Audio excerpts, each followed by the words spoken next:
রেসিপিতে আমার সকল দর্শক বন্ধুকে স্বাগত। আজ আমি আপনাদের সামনে একটি নতুন রেসিপি নিয়ে হাজির হয়েছি। আমার আজকের রেসিপি দই বড়া। দই বড়ার জন্য আমি নিয়েছি 3 বাটি বিউলির ডাল আর 1 বাটি মুগ ডাল। ডালগুলোকে আমি 4-5 ঘন্টা আগে ভিজিয়ে রেখেছিলাম। এবার আমি এগুলোকে একটা পেস্ট করে নেব।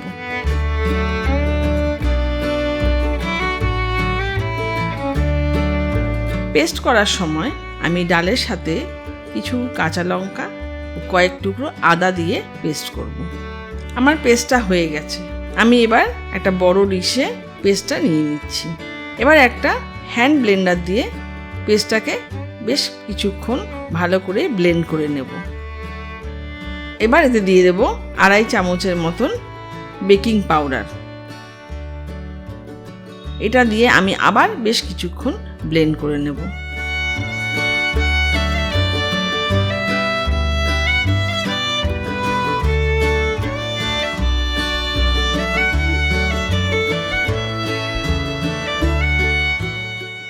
পেস্টটা আমার খুব ভালো করে ব্লেন্ড হয়ে গেছে।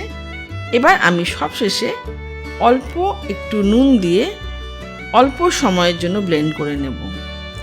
নুন দিয়ে বেশিক্ষণ ব্লেন্ড করব না, কারণ এতে করে জল কেটে যাবে।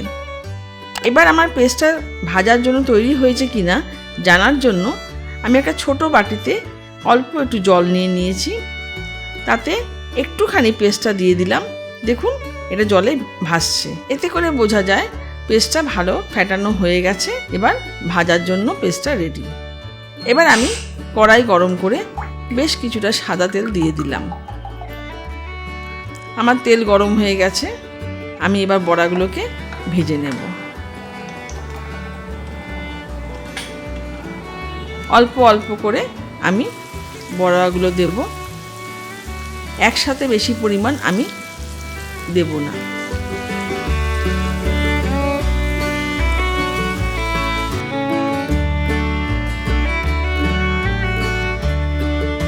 মোটামুটি এই রকম লাল লাল করে আমি বড়াগুলোকে ভেজে নেব।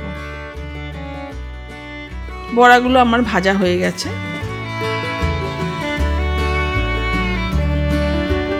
এবার একটা বড় পাত্রে বেশ খানিকটা জল নিয়ে আমি বেশ কয়েকটা বড়া ডুবিয়ে কিছুক্ষণের সময়ের জন্য রেখে দেব। বড়াগুলো যতক্ষণ জলে ভিজছে তার মধ্যে আমি একটা ভাজা মশলা তৈরি করে নেব আর দইটাও রেডি করে নেব। ভাজা মশলার জন্য আমি কড়াই গরম করে দিয়ে দিলাম কিছুটা মৌরি, জিরা আর ধনে, আর তার সঙ্গে দিয়ে দিলাম 5-6টা এলাচ। সেগুলোকে আমি খুব ভালো করে ভেজে নেব। ভাজা মশলা থেকে যখন খুব সুন্দর একটা গন্ধ আসবে আমি গ্যাসটা অফ করে দেব এবং একদম যখন ঠান্ডা হবে তখন আমি এটাকে মিক্সিতে ডাস্ট করে নেব। আমি একটা বড় পাত্রে 400 গ্রামের মতন দই নিয়ে নিলাম। তাতে দিয়ে দেব 1 চামচ নুন, 7 থেকে 8 চামচ চিনি,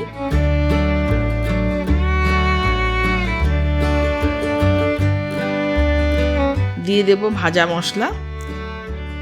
এবার এগুলো দিয়ে দইটা আমি খুব ভালো করে ফেটিয়ে নেব।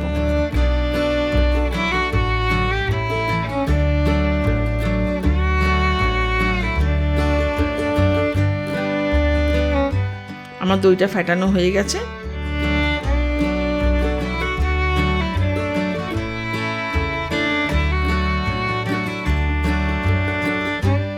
এবার আমি বড়াগুলোকে জল থেকে তুলে এভাবে একটু হাতের সাহায্যে চেপে জলটা বাদ ফেলে দেব আর বড়াগুলো এক এক করে দইয়ের মধ্যে ডুবিয়ে দেব।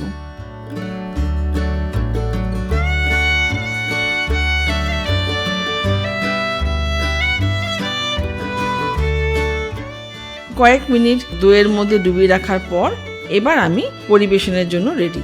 আমি একটি অন্য পাত্রে কয়েকটা বড়া নিয়ে নিয়েছি। তাতে দিয়ে দেব একটু তেঁতুলের চাটনি,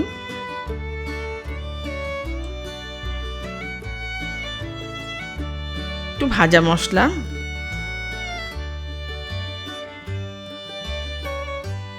একটু লাল লঙ্কা গুঁড়ো, চাট মশলা